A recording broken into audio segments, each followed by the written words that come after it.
भारतीय दर्शन में शैव संप्रदाय का उदय किस काल में हुआ, ये ठीक ठाक बता पाना थोड़ा मुश्किल है। सिंधु सभ्यता से मिली पशुपतिनाथ की मूर्ति और पुराणों में मिले शिव के साहित्यिक साक्ष्य बताते हैं कि शिव की भक्ति हर समय काल में मौजूद रही। शिव भक्ति और शैव दर्शन को मानने वाले लोगों ने ही शैव सिद्धांत का प्रसार करने के लिए 16वीं शताब्दी के दौरान थिरुवद्दुथुरै और थिरुप्पनंडल अधीनम की स्थापना की थी। हालांकि अधीनम के इतिहास को लेकर अभी अधीनमों के अपने अपने दावे हैं। जैसे मदुरै के अधीनम का दावा है कि वो 1300 साल पुराना है और उसके मौजूदा अधीनम कारथर 293 प्रमुख हैं। हालांकि ऐतिहासिक साक्ष्यों के मुताबिक चोल, चेरा और पांड्य राजा प्रमुख अधीनमों को संरक्षण देते हैं। इतिहासकार बताते हैं कि अधीनम ने शिव की भक्ति को तो प्रमोट किया ही, साथ ही शैव और तमिल साहित्य को भी प्रकाशित किया और प्राचीन मंदिरों का भी प्रबंधन किया है। दरअसल अधीनम तमिल भाषा का एक शब्द है जिसका मतलब होता है शैव मठ। हालांकि असल में अधीनम का मतलब एक मठ भी हो सकता है या फिर इसके पुजारी भी हो सकते हैं, जिन्हें अधीनम कारथर भी कहा जाता है। अधीनम संत तमिलनाडु के गैर ब्राह्मण शैव मठों में रहने वाले लोग हैं।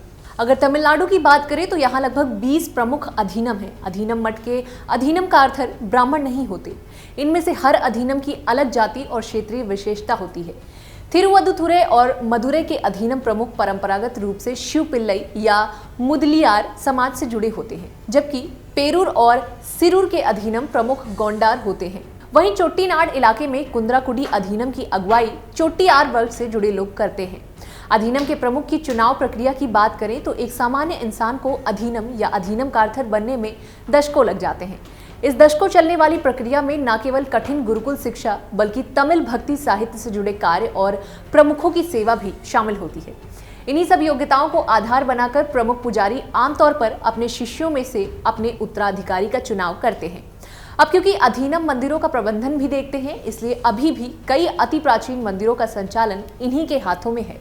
इन्होंने न केवल तमिल और शैव साहित्य को बढ़ावा दिया है, बल्कि इनकी मदद से पिछले कुछ सदियों में दुर्लभ ताड़ के पत्तों की पांडुलिपियां भी प्राप्त हुई हैं और उन्हें प्रकाशित भी किया गया है।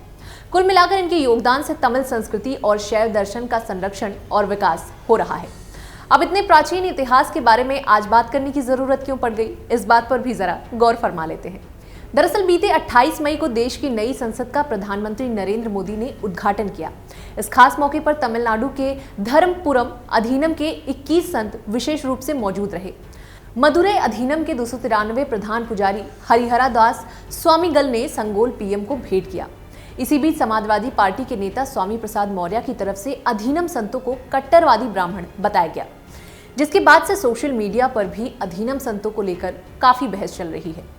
दरअसल अधीनम मूलतः अपने इलाके में धार्मिक और सांस्कृतिक मामलों को लेकर ही सक्रिय होते हैं। ये आमतौर पर सक्रिय राजनीतिक विचारों से दूर होते हैं। अगर अपवाद को छोड़ दिया जाए तो अधीनम राजनीतिक मुद्दों पर भी कभी सक्रिय नहीं होते। अब स्वामी प्रसाद मौर्य की इस टिप्पणी पर भाजपा नेता ने भी पलटवार करते हुए कहा है कि अधीनम को चलाने वाले समुदाय ज्यादातर गैर ब्राह्मण होते हैं, इसलिए मौर्य को इस तरह के बयान देने से पहले सही होमवर्क कर लेना चाहिए। तो बस आज की वीडियो में इतना ही। इस पूरे मामले पर आपका क्या कहना है, कमेंट सेक्शन में लिखकर बताना बिल्कुल ना भूलें। मैं निधि जल्द लेकर हाजिर होंगी कुछ ऐसी ही वीडियोस। तब तक के लिए पढ़ते रहें, बढ़ते रहें। नमस्कार।